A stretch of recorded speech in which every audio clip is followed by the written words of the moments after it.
at today and some of the things we're thinking about. I know last week the group and I got together and started talking about where we think the industry is going, but maybe each of you could share with the audience kind of where your property started with social media, the process with your organization. So Brad, maybe you can kick that off for us.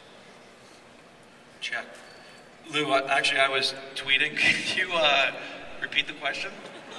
Yes, Peter Arceo, do you want to start with the how you guys started over at Las Vegas Hilton? Sure.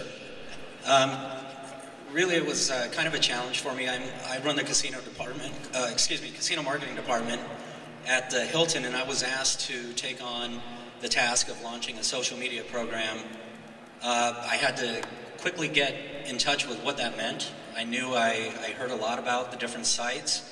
So what I did was I attended a conference in Dallas and went from 0 to 100 in a matter of days. Took what I learned from that conference, came back, and the number one thing that I took out of that conference was to listen to your customer.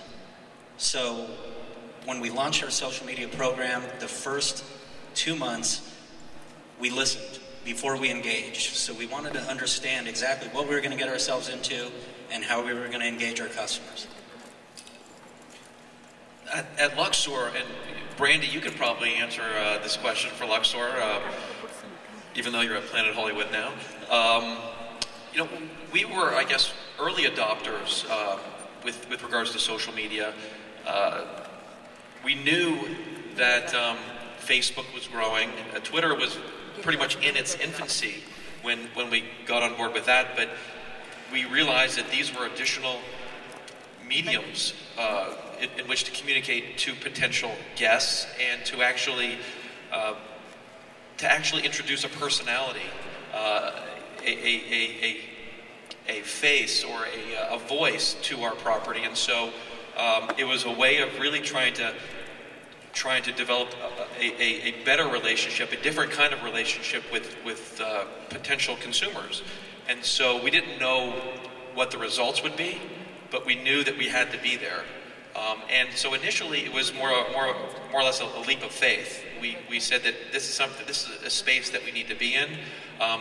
Brandy was obviously very passionate about it and had already been playing around with Twitter and Facebook and had made some good friends on Twitter.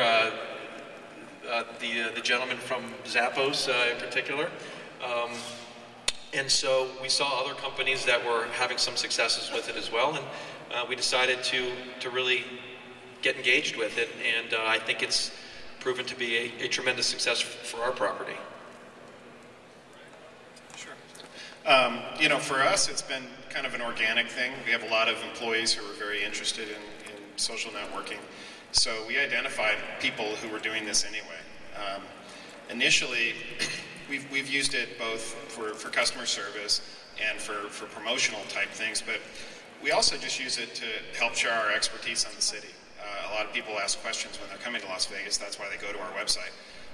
Now we're able to interact with them either through Facebook or Twitter primarily to answer their questions. And again, we pretty much opened it up to the entire company. The marketing department has part of it, the content department has part of it, but it's really the entire organization. Anybody who has an interest, we just launched a campaign recently that we did inside the office, this Vegas Experts Exposed thing, where we brought in 30 different entertainers from around town, and we filmed these little vignettes. And that wasn't my idea. That was the idea of a couple of people who actually worked in our contact center. And they said that we think this would be a really fun idea. And then we had some people in the content department, and they just ran the whole thing. And we've used social media to spread the word on it. So it's been a very organic thing, and it'll continue, I think, to become more controlled. But for now, we're just kind of going with it. Thanks, Brady. So we really just jumped right in. Coming from Luxor, had already been listening, knew what we were getting into, had 100% support from management, which was amazing. And really, it was another way for us to engage with our guests and our customers. Michael? The MGM Grand was sort of at least compared to these early adopters, particularly the Luxor, we were sort of late to the game. But we got our Facebook page set up about a year ago and our Twitter site probably shortly after that.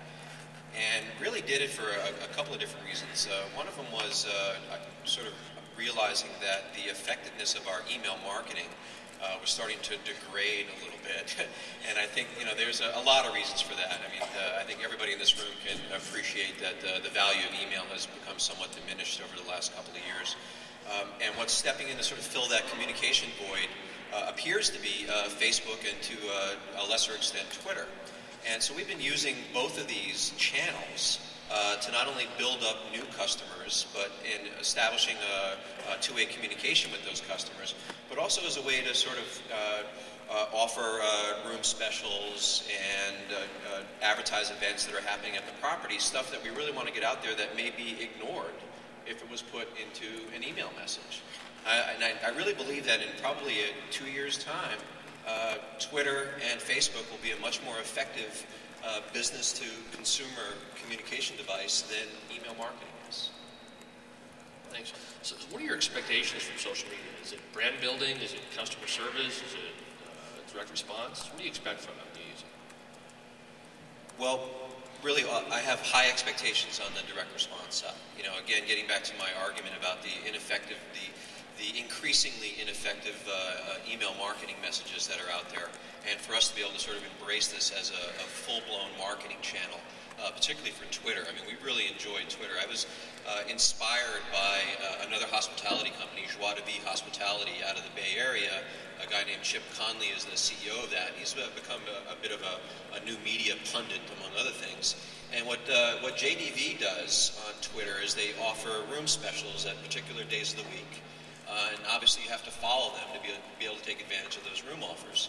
And given the hyper-competitive nature of the Las Vegas marketplace, any little competitive advantage that you can get over Hilton, Wynn, etc., we're looking for that. So we, in a way, really, as a copycat to what JDV is doing, we did our own once-a-week Twitter special. We do Twitter Thursdays at MGM Grand. And that's been pretty effective. I think we're limited right now because we don't have that many followers relative to, say, Wynn, who has the advantage of being on the sign-up page when you open up a Twitter account. That's really, I wish we had that. That's how you get 130,000 followers on Twitter. But we're building our follower base, and I do believe that people that choose to follow us, that have an interest in our property, are probably more likely to purchase a room or purchase a ticket or go to one of our restaurants than, say, somebody who has received an email having signed up on our website. So the direct response piece is extremely important to us, and we're working very hard to burnish that. What about the rest of you? Brian and Brandy, what do you guys expect? Yeah, I mean, for us, it's all, I think it's all of those things. And we're really trying to create a relationship.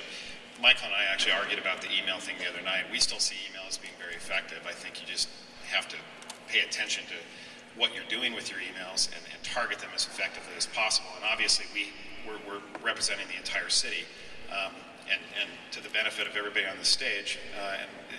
We have a much wider base, probably, of people who we're talking to.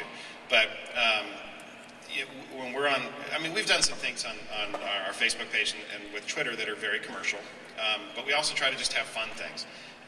And I'm always surprised at how people interact with us, how willing they are to do that.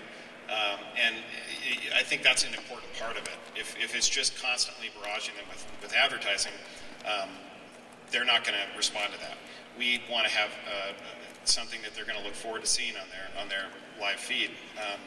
It's not, no, those idiots from Vegas.com are spamming me again, I'm going to block them. We want something that they see and they think it's funny or they interact with. We're constantly, we've done a little bit with Facebook advertising to try to build our numbers, and we're constantly pushing up against the barriers of what Facebook will allow us to do. But I guess that's just the world. Similar to Michael, we use it really as a direct response channel. We just launched our Fanatic Pass on there, which is you can stay any 10 nights for $5.99. It's done phenomenal, and really that's the direct response repeat piece. But we also use it to provide value. So for example, we'll give out Google Wave invites, which is pretty cool.